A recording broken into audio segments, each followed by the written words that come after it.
Hello everyone, I Kuldeep Sharma welcome you all to today's session on 20G question, specifically curated from the Hindu newspaper as well as the Indian Express. But before you try to attempt it, please try to go through today's daily news analysis because all of these questions have been taken from there only. So let's look at the question. So the first question is a very simple question.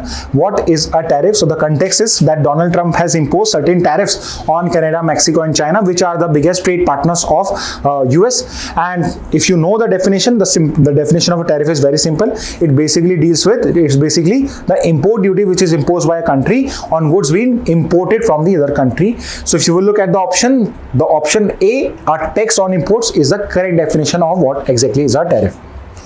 Let's move to the next question. Which global organization did China approach to challenge US tariffs? So if there is any international trade issue, the body which deals with international trade issue is your World Trade Organization or WTO. So because of this, China has approached WTO challenging the additional 10% import duty being imposed by US. So the correct answer to question 2 is going to be option D. Let's move to the next question.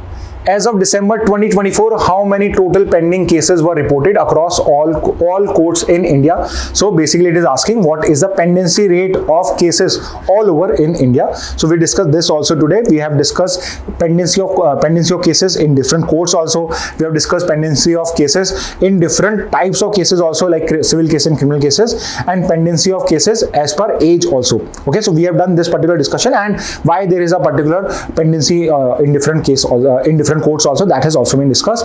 And the answer for question 3, that what is the total pendency of cases in India? So it is 4.5 crore cases in total. So the correct answer question 3 is going to be option A. Let's move to the next question. Which of the following categories has the highest number of pending cases in India as of December 2024? So if in terms of classification of cases, classified into civil case, taxation, family or criminal case, which is the type of case where the pendency is the highest? And we discussed this, that out of the total pendencies, about 90% of the pendency is basically 90% of the pendency is basically in the criminal case category only. Around 3.9 crore cases are pending, our criminal cases are pending in different courts of India. So the correct answer question 4 is going to be option D. Let's move to the next question. Which of the following factors contributes to the pendency of cases in India's judiciary? So what is the factor which leads to pendency of cases in Indian judiciary? Certain options are given. Is shortage of judges an important reason for pendency? So we discussed this today. Yes, it is one of the major reasons that there is a lot of vacancies in the judicial system, because of which many of the case laws get backlogged. Second, complex legal procedures. So yes, this is also a reason that we have complicated legal procedures in terms of CPC or CRPC or BNSS or your Indian Evidence Act or BSA also. That also becomes one of the reasons. So yes, A is also correct, is one of the reason. B is also a reason.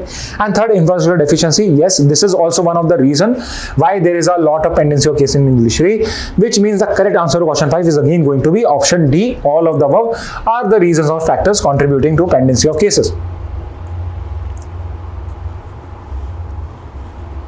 Next question. The M23 rebel group in the Democratic Republic of Congo is primarily composed of which ethnic group? So again, we have discussed the Congo crisis. Majorly two ethnic groups are there. One is Hutu and one is Tutsi. And we know this, that M23 is basically a Tutsi-led ethnic group which is basically fighting the Congolese government. So correct answer to question 6 is option B. Moving on to the next one. Which country's troops are supporting the Congolese army in fighting the M23 rebels?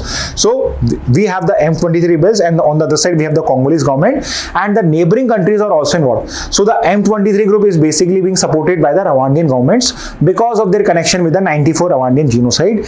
On the other side, the Congolese government is being supported by the troops or by the soldiers of Burundi. So the correct answer to question 7 is going to be option C.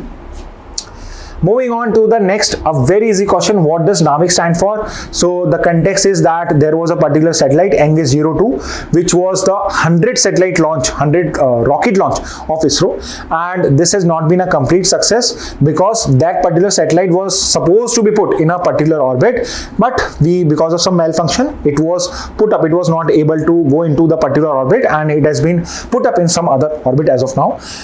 if that particular satellite would have been put in the correct orbit, that would have become part of the Navik constellation. Okay, and the full form of Navik is basically navigation with Indian constellation, and it is basically your India's regional positioning system. So just like we have GPS for Google Maps, you can also utilize this particular Navik system to find a particular location in India also.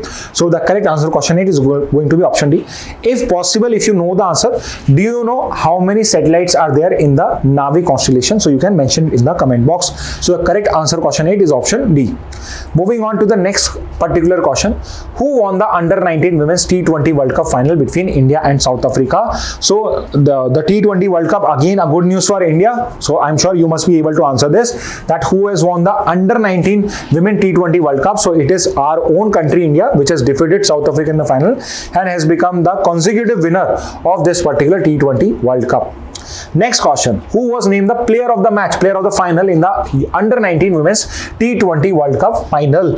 And the person who has won this particular for her all-round performance is Jeet Risha, who was nominated who was awarded the player of the match trophy for her contribution both from the bat as well as the ball. So the correct answer question 10 is option B.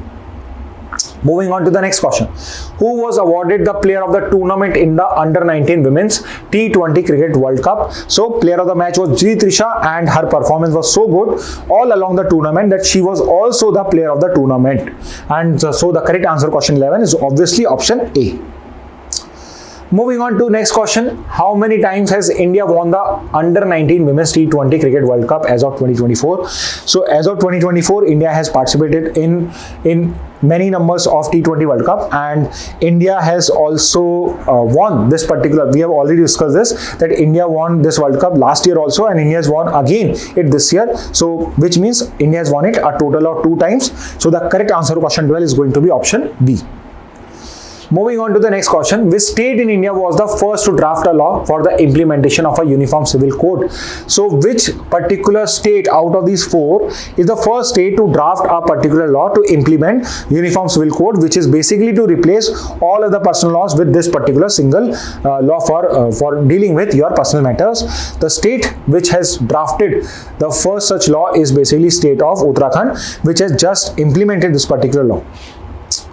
Moving on, which article of the Indian Constitution deals with the Uniform Civil Code? So there is a particular DPSP, a directive principle, where it is stated that the state shall endeavor to promote or to have a uniform civil code for all its citizens.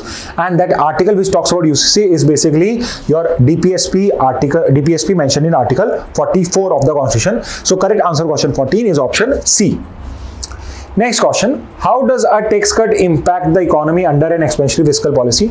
I hope you would be able to answer it because we have discussed at least 4 to 5 articles with relation to budget in today's news analysis. So if you have watched that particular news analysis, I have discussed it again and again, that how this tax cut is going to impact how this tax cut is going to impact the economy under an expansionary fiscal policy. So we discussed it that under an expansionary fiscal policy, there is a increase in the expenditure of the government, or either there is a decrease in revenue. So when there is a decrease in revenue, which is basically the government is basically cutting the taxes, and because the government has reduced the income tax, the disposable income of public is going to increase. Because the disposable income is going to increase, there is going to be more expenditure in the market. Because of more expenditure in the market, because of more consumption in the market, your economic growth or your GDP is going to increase, which means it's going to stimulate demand by increasing disposable income. So correct answer question 15 is option C.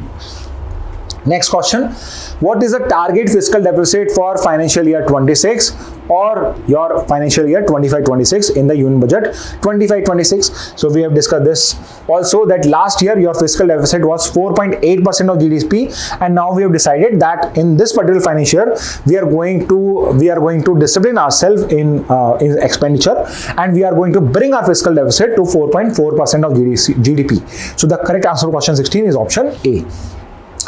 Moving on to the next one, how much is the income tax exemption limit for individual in the new tax regime under the Union Budget 25-26? So the income tax exemption limit for individual is basically your 12 lakh rupees. So if there are two options, one is 12 lakh, one is 12 lakh 75, and it does not specify that it is talking about salaried individuals or in general, then the answer is going to be 12 lakhs because it is same for salaried and self-employed people.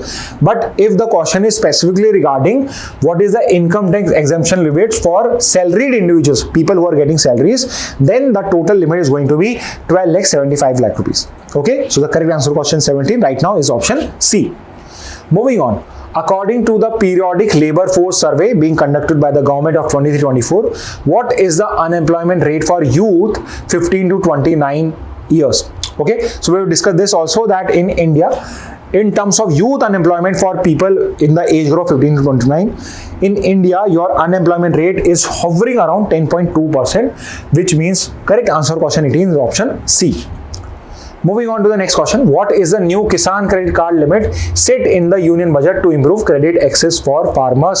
So recently to improve the agriculture, to increase the economic growth in the agriculture sector, the limit for Kisan credit card has been increased, and earlier it was 3 lakh rupees, now it has been increased to 5 lakh rupees as of now. So the correct answer for question 19 is going to be option T.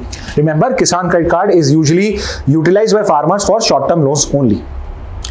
Moving on to the last question, what percentage of India's workforce was dependent on agriculture in 23-24 according to Union Budget 2025? So as per Union Budget, your agriculture contributes only 17% to the GDP, but its share of employment, or the share of employed people in agriculture, has increased from 42.5% to 46.1%, which means as per Union Budget 2025, the percentage workforce involved in agriculture is 46.1%, which means the correct answer to question 20 is going to be option C.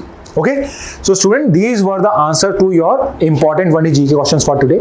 Again, always remember, whenever you try to attempt this question, try to watch the daily news analysis first and then try to attempt it, because these questions are also going to let you know whether you were able to identify the important facts from the news, whether you were able to focus on the important points in that particular news. Okay, so with this message and with this learning, let's end today's session. Thank you and have a very nice day.